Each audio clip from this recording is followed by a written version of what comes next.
Salam Planter Indonesia. Assalamualaikum warahmatullahi wabarakatuh.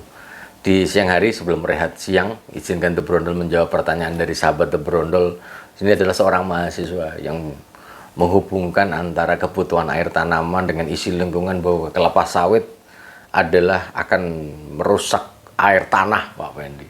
Apakah itu benar atau salah? Maka jawabannya, kalau kita berdasarkan pengalaman ya, bahwa saya bekerja di sebuah perusahaan yang sudah 2 generasi sampai dengan hari ini. Dulu dibuka tidak pernah ada kekurangan air, sampai dengan hari ini juga tidak pernah kekurangan air. Sehingga saya bilang, apakah kelapa sawit itu merusak air tanah? Sudah 30 lebih tahunnya dan kita tidak pernah kekurangan air, berarti sebenarnya tidak bermasalah. Ini kalau hanya statement saja mesti akan menjadi sebuah, bahwa Pak Fendi hanya membenarkan diri saja. Tapi kalau kita menghitung kembali lagi, sahabat Brondol semuanya, bahwa ke fakta yang kedua, bahwa air tanah atau air artesis adalah sangat dalam. Sementara kalau kita bandingkan dengan kedalaman jangkauan akar kelapa sawit, itu hanya di kisaran 90 sampai 120 cm saja, atau 0,9 sampai 1,2 meter yang bisa dijangkau tanaman kelapa sawit. Sehingga bagaimana akan menghabiskan sumber air tanah sendiri, itu sangat tidak mungkin menghabiskan, karena memang ini. Tapi kalau parit, Pak Fendi, ya kan parit hanya berapa meter itu. Tapi kalau air tanah tidak, karena air tanah misalnya berapa sih kedalaman yang bisa terjangkau akar, misalnya akarnya bisa sampai 10 meter, mungkin air tanah dangkal bisa terserap. Tapi kalau hanya 1,2 meter maksimum, maka akan sangat miris sekali ketika kita harus harus mengatakan kelapa sawit merusak lingkungan. Jawabannya ya tidak. Ya, kenyataannya tidak ada pernah kekurangan air gitu. Jadi kemudian yang kedua, sebenarnya kalau kita ngomongin yang menyebabkan kerusakan air tanah itu, kalau dibandingkan ini statement The Brondol saja ya, mungkin statement pendek aja, bahwa yang merusak tatanan air tanah itu sebenarnya bukan kelapa sawit, tapi kos-kosan yang menggunakan sumur-sumur artesis yang jangkauannya adalah panjang-panjang. Ini yang kalau dalam jumlah cukup banyak, ya serapannya banyak dan digunakan cukup banyak. Lah, kelapa sawit tidak, Mas. Kelapa sawit tidak merusak itu.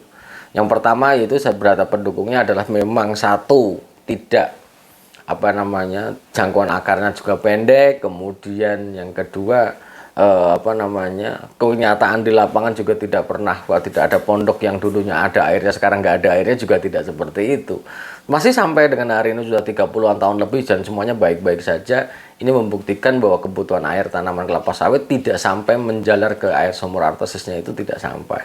Sehingga kalau ada mengatakan bahwa bahwa kelapa sawit merusak lingkungan dengan menyerap air tanah, ya jawabannya adalah tidak benar. Kalau kita mengacu ya kepada kebutuhan kalau pembuatan sumur di perkebunan itu kecuali untuk keperluan sehari-hari, mungkin tidak ada yang lain. Sebagai contoh, kalau misalnya kita di pembibitan saja, kita ngomongin nursery, bahwa di pre-nursery kebutuhan airnya adalah 200 sampai 300 ml atau 200 sampai 300 cc per bibit per harinya. Itu kemudian di MN kebutuhannya 2 sampai 3 liter saja per pokok per harinya. Itu bisa kita alokasikan dengan waduk yang cukup besar dengan menampung air hujan yang cukup banyak. Sehingga kita tidak perlu mengebor bikin sumur bor dengan jumlah yang banyak, juga tidak. Karena satu, tidak efektif dan tidak efisien. Dan yang kedua, kalau ada yang murah ngapain yang mahal lah itu. Kalau kita ngomongin kebutuhan air tanaman kelapa sawit, kebutuhannya kalau kita dari penelitiannya PPKS itu sendiri adalah 31,933 liter per pohon per harinya. Angka yang besar, mungkin kelihatannya besar. Namun kalau kita bandingkan dengan transpirasi yang transpirasi yang ada, itu hanya 0,457 mm, masih di bawah karet dan kakao. Artinya bahwa kebutuhan air ini tidak segitu gendengnya dengan tanaman yang lainnya. Sehingga kalau mengatakan bahwa kelapa sawit menghancurkan tanah, ya jelas tidak benar. Dan dari penelitiannya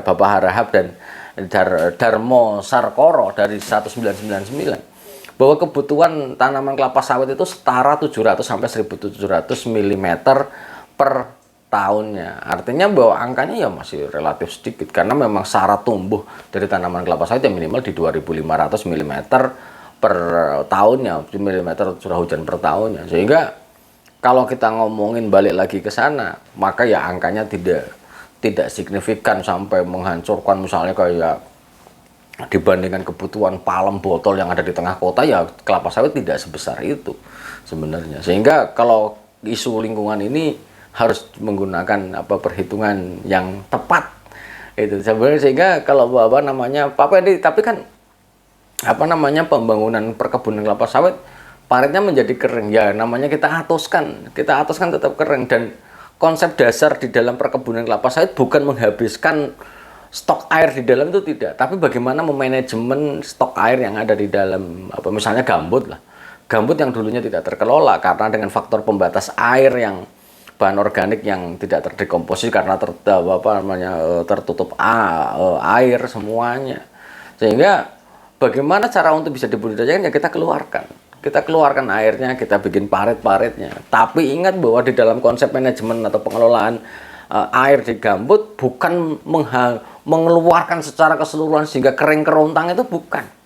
Tapi adalah bagaimana menahan air yang di gambut itu setidak-tidaknya dari permukaannya adalah 40-60. Banyak beberapa perusahaan yang berpendapat 40, ada yang juga 60, maka The Brundle memiliki kesimpulan bahwa airnya itu ditahan di angka 40-60 cm dari permukaannya. Jadi parit itu tidak boleh kosong kerontang, itu tidak.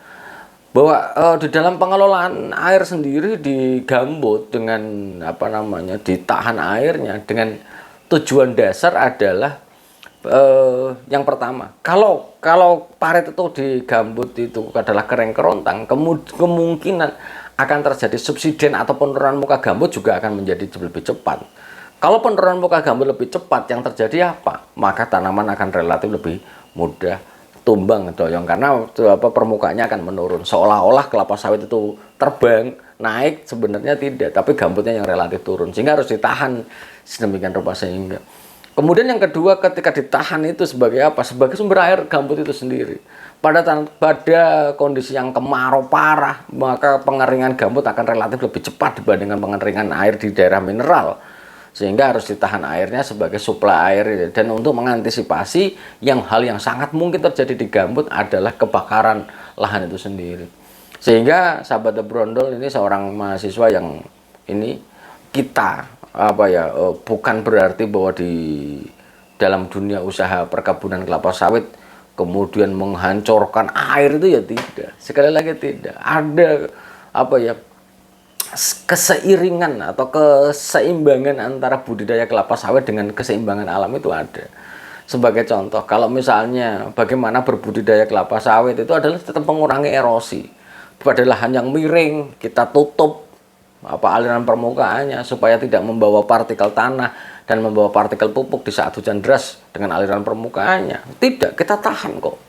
Kita tahan. Seiring dengan konsep konservasi tanah sendiri, ya tetap kita jalankan. Kemudian kalau pengelolaan gulma itu juga bagaimana airnya gulma tidak disemprot secara keseluruhan, melainkan hanya piringan, pasar pikul, TPH saja. Yang air infiltrasi atau air yang bisa meresap itu akan jauh lebih banyak, yang nanti bisa digunakan untuk kelapa sawit dan selaras dengan konsep dasar konservasi tanah itu sendiri. Jadi adik-adikku yang ini mungkin tahap awal dulu, mungkin Pendi termasuk orang yang anti sawit dulunya. Jujur, saya kuliah itu memandang sawit merusak. Tapi pada dasarnya kita sekarang seiring dengan ISPO, ada RSPO yang bagaimana kita itu selaras dengan alam. Bahkan beberapa tempat misalnya kayak sungai, alam itu menjadi HCV, High Conservation Value, yang tetap dijaga keasliannya supaya untuk menjadi habitat-habitat flora fauna yang ada di perkebunan itu tetap dijaga, bukan dimusnahkan juga bukan. Sekali lagi sahabat The Brol yang berbahagia, kalau kita menghitung matematika bahwa saya rasa kelapa sawit tidak segila itu untuk menghancurkan air tanah, melainkan bahwa kelapa sawit memang membutuhkan air dalam jumlah yang cukup besar di dalam proses produksinya, tapi tetap membutuhkan keselarasan dengan alam, yaitu adalah konservasi yang seiring dengan lingkungan itu sendiri.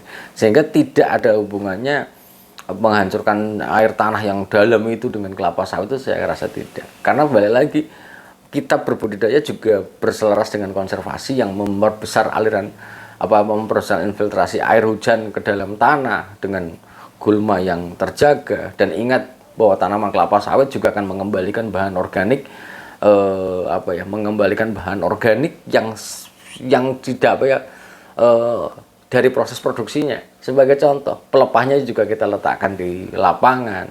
Kemudian setelah apalagi di perusahaan yang ISPO atau RSPO, begitu produksi sudah selesai jadi limbah, jangan kosong juga kita kembalikan sebagai sebagai bentuk penambahan bahan organik, ditambah dengan karena mengandung unsur hara yang cukup lumayan, maka kita berikan.